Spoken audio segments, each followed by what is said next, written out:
Hey, what's up, everybody? What's up, guys? Hey, thank you guys. You guys are tuning in just for another Tuesday talk.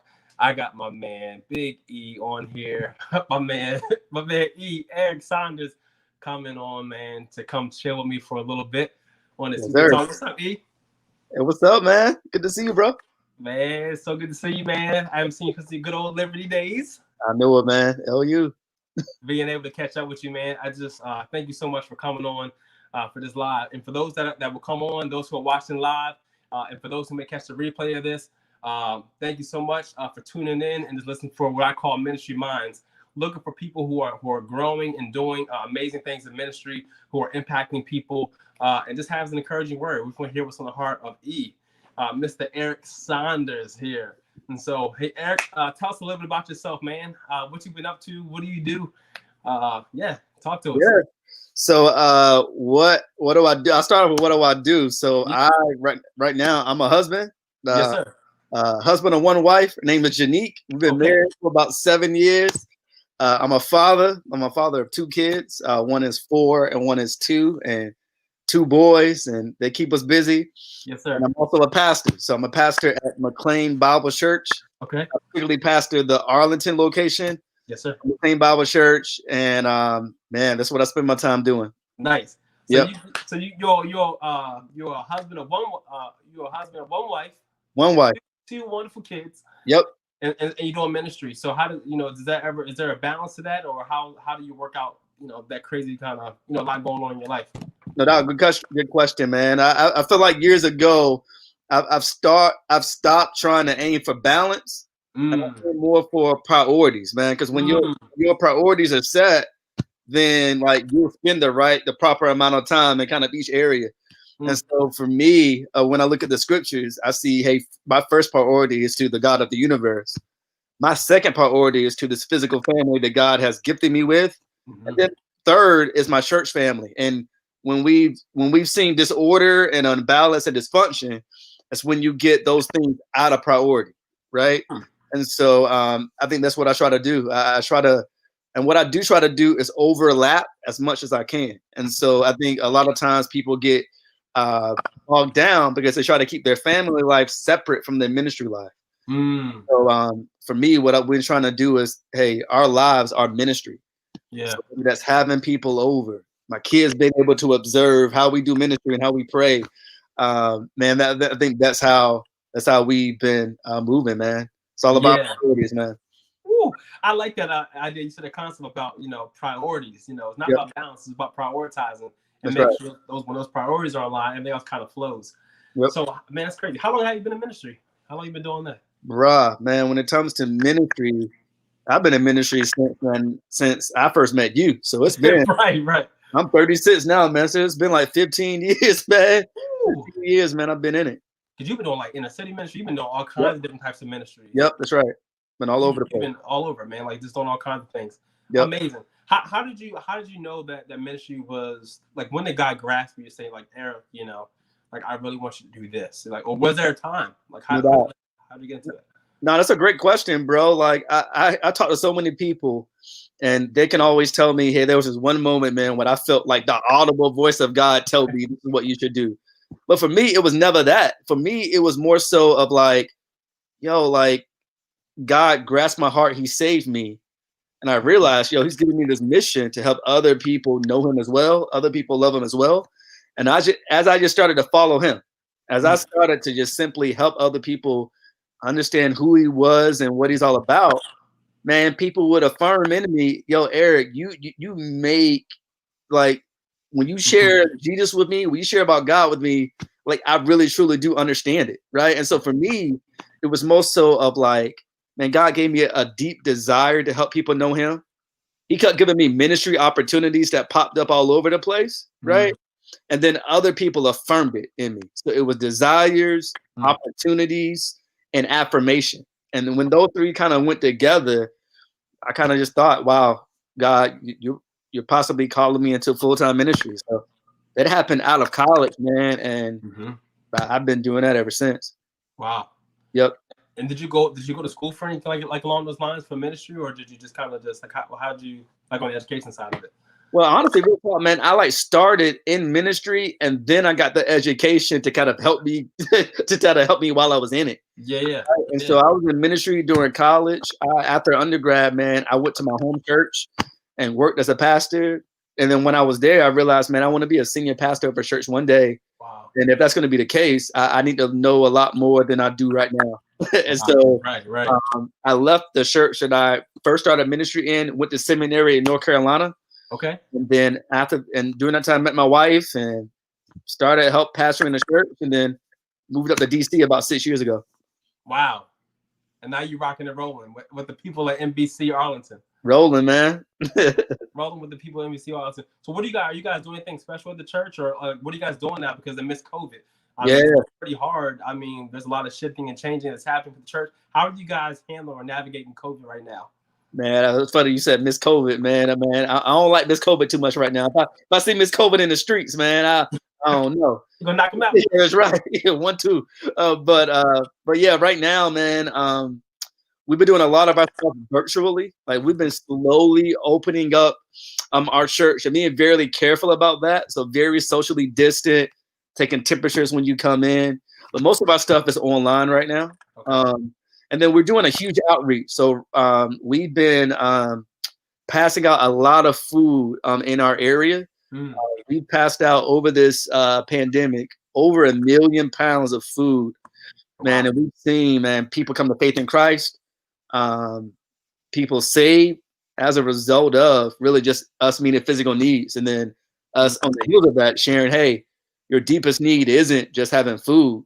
Your deepest need is that you need a relationship with Jesus. So let me tell you how you can have that. So that's what we've been up to, man. And yeah, just trying to figure out how do I love people during a pandemic. You know, during a pandemic.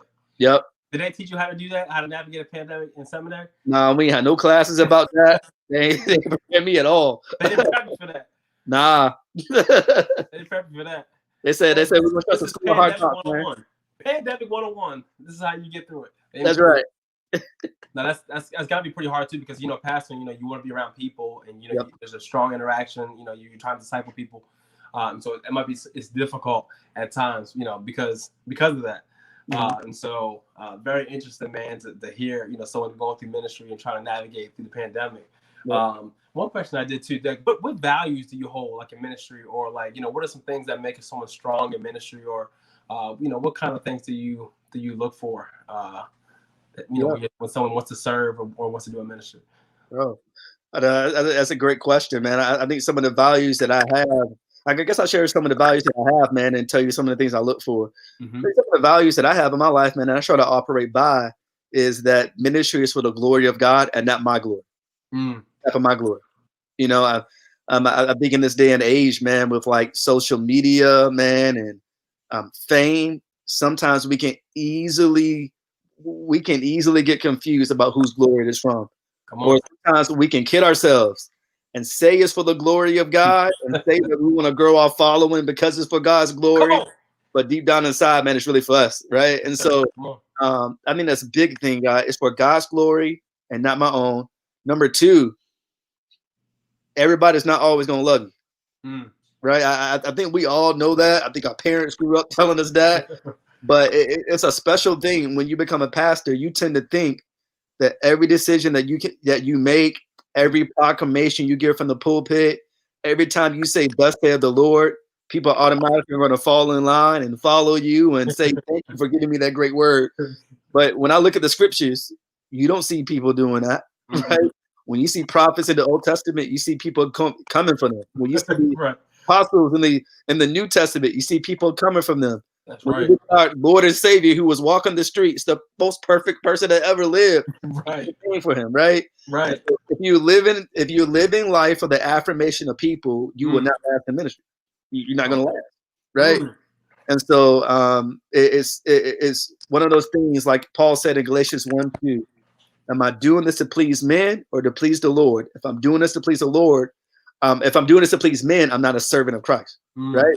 Yes, and sir. so, in your heart of hearts, you got to get that clear who you're serving. And so those are the things I'm thinking about. Ministries for the glory of God. If I'm doing this so that everybody loves me, that's not going to happen, right? Yeah. Yep. And then number three, we hit on this first. Like, in order to last in ministry, you have to have right priorities. Like, it's a marathon and a sprint, and so you have to go. You have to run at a pace. You got to run at a pace. Like, so many people come out of the box sprinting in ministry. Mm-hmm. When they come out the box sprinting in ministry, often what they're doing is they're leaving their family behind. Ooh, come right? on. Come on, talk about that. And so I think big thing, man, we have to understand that this is a marathon and not a sprint. And the fastest way to begin to get off, the fastest way to achieve a pace that's too fast in ministry is to start looking at other pastors.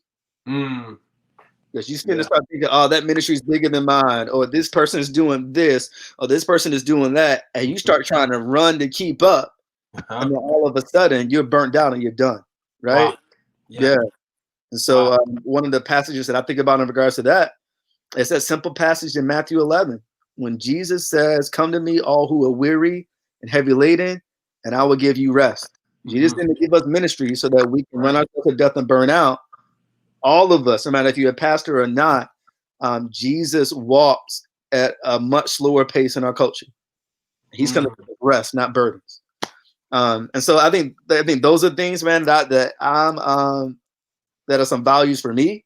Do I always do those things perfectly? No, but that's the beautiful things about values. Like, those are things that are perfectly stated. That you're always trying to compare your life to your stated values. Wow. And so when I look at people, man, who are going into ministry or want to do ministry, I think those things apply, whether you're a pastor or whether you're a lay minister or whether you're just a plain Christian. It's God's glory before the glory of people. Don't live for the glory of people, right? And don't run too fast. Like, walk with Jesus. don't run ahead of him. Ooh, I love it. Yeah, I love it. It almost might be like you got yourself, like, stay in step with the spirit. Not in step with your neighbor or what that ministry's on that, but with the spirit. What's God doing? What is He doing in your house and in your church? Yep. What's He doing in you? Yep. And so, wow, man, I'm telling you, gem after gem after gem, bro. I love this, man. No problem, man. It's just evident, man. It's just evident that God is all of your life and all of your ministry and what He's doing in your family. You just speak about something that really caught my attention about when you're running at the pace. Ministry first, and like you just like poof, then you leave your family behind. And so I guess as a family, how has that shifted, or how has that shaping? Let me say that like that. How has that shaping your view of ministry? I mean, you have a son now. You have two sons. You have a wife. Like, how does that shaping or reflect your ministry? Yeah. No, that's a great question. I think for me, I mean, when I'm thinking about ministry, I'm thinking about 1 Timothy 3, where it talks about, man, if you can't rule your whole own household well, how can you rule the household of God? And so I think the biggest thing it's taught me is that, listen, if I'm a huge success in ministry outside of my home and I am failing at home, well, I'm a failure. I'm a failure as a pastor, right? But here's the thing. I can be successful at home and in the eyes of the world not be successful as a pastor, and I'm successful in the eyes of God. Right? I love it. Right? And so, like, it really is the case. Like, ministry starts at home. Ministry starts at home. Yeah. That's huge, man. That's huge. That's awesome. What's your perspective on, like, just growing leaders or discipling? How important is that? Do you feel like the church is doing a great job at that, or you feel like we're doing an amazing job of creating disciples, or what's your thoughts around that? Yeah, I mean, I feel like historically the church has always done a great job of making disciples, and I feel like historically, because we are people still of the flesh, we have some room to improve in regards to making disciples and empowering leaders. I think for us, we have to make disciples and empower leaders because of obedience, right? But Matthew 28 tells us to go make disciples, so Jesus commanded that. Yeah. Right. But especially within my context, we have to develop leaders straight up out of necessity. Like, we Arlington, man, I don't know if anybody who's watching is familiar with Arlington, but Arlington is a transient area, bro. Like, it's a place where young adults gravitate to, right? And they come and they're probably gone in about 3 or 4 years when they start getting a family, when they start thinking, oh man, I want to buy a home, and they see these homes out here that are like 2-bedroom apartments for $1 million, they're like, listen, I gotta get out of here. Right. But all that to say that transience has really forced us to understand and know that, listen, we have to be constantly training leaders, constantly helping people understand what they need to know about the faith so they can reproduce it, right? And I do think that that sense of urgency has helped us. I think in a lot of churches who you may have the same population who's been there for decades in the church, sometimes you can just let yourself coast. You can always think that, hey, the same leaders who've always led the ministries will always be here, right? Like everybody here is a faithful Christian. But that transience, man, has really helped us see the urgency of making disciples, right? And so we don't always do. We're not perfect, right? But we try to major in that, right? We're always looking for someone to take over. We tell all of our discipleship group leaders that when you start a group, start with an apprentice. Like always be teaching somebody, because you don't know. You think you're here for 10 years, but you might be here for 2. So you always need somebody to come and take your spot. So, wow. Yeah. And that's even a good thing. Yeah. And even in my case, right. My job is to pastor so that if I get up and leave the church, I mean, they may miss me sentimentally, but they're not missing me from a vocational standpoint. If I leave and there's a huge vacuum in my leadership and the church falls apart, that's not a compliment. Too many leaders think that, oh, if I leave and everything falls apart, well, that means they needed me, and so therefore that's a compliment. No, it's not a compliment, man. That is an addendum to your leadership, because if you leave and everything fell apart, you didn't leave well. Yes, sir. Like, yeah. So that's it. And what's the reason why you think that? You think is that based on like insecurities, or why like some pastors or some leaders they may not duplicate themselves, or they don't want, or they need to feel needed? Is that why you feel like they may do that? Or honestly, man, I mean, I can't tell you every single reason a pastor has it, but I think you do hit the nail on the head. I think sometimes some pastors think that, man, if I give someone everything that I have and I give them everything that I know, they may nudge me out, right? They may push me out, right? And so, yeah, a lot of that is insecurity. But I really truly think this, like, if ultimately you find your security in the God of the universe, then you are willing and able to give up all that you have, knowing that nothing that you can lose, there's nothing that you can lose that can mean anything to your self-esteem, right? Sure. Like, if you have been affirmed as a son and daughter of the living God, you can't lose anything. right. Like, yeah. And so, like, you can't lose anything worth having. I love it. Yeah. And so I think once a pastor understands that, the insecurity leaves. You'll release on Sundays. You'll release your pulpit to other guys, because you say, okay, this guy knocks it out the park better than me. Guess what? I'm a child of God, and we can say like the evangelist John the Baptist. Like, all right, this guy must increase, I must decrease, right? But yeah, I think insecurity does come into play with that, man. Bro, this is wild, man. This is wild. This is great, bro. I think you shared a lot, man. I mean, before we take off, because everyone, if you're watching this, I probably can't see your comments on here because I got it disabled, but I will check it afterwards. But if you are watching this, man, just like it, share it. Make sure you see your comments. We'll be able to check on it. But before we head off, what is something that that you could say to encourage somebody who's a young leader, and they're struggling right now. They're really struggling, and they don't know what to do right now, but they know that there's a calling, but they just don't know how to go about it. What is something that that you would encourage them to do?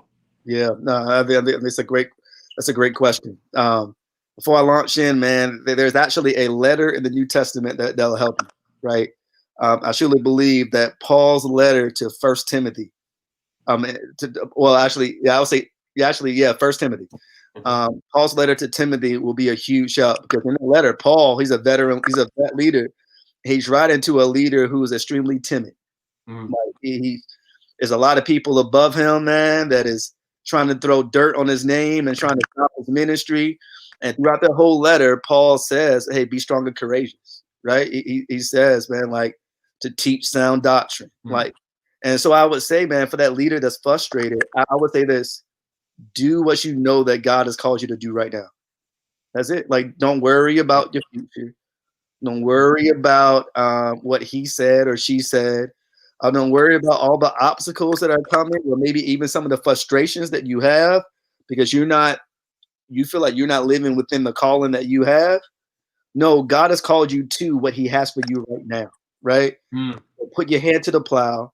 Somebody once told me, when you don't know what to do what you know to do, right? Mm. And so right now, I say you know what God has called you to do. Matthew 28:18-20 says God has called you to make disciples, right? Right. First Timothy and Second Timothy tells you to teach sound doctrine, Come right? on. To Yes, rebuke sir. those who oppose that, right? And you look at Galatians 5, display the fruit of the Spirit, right? Mm.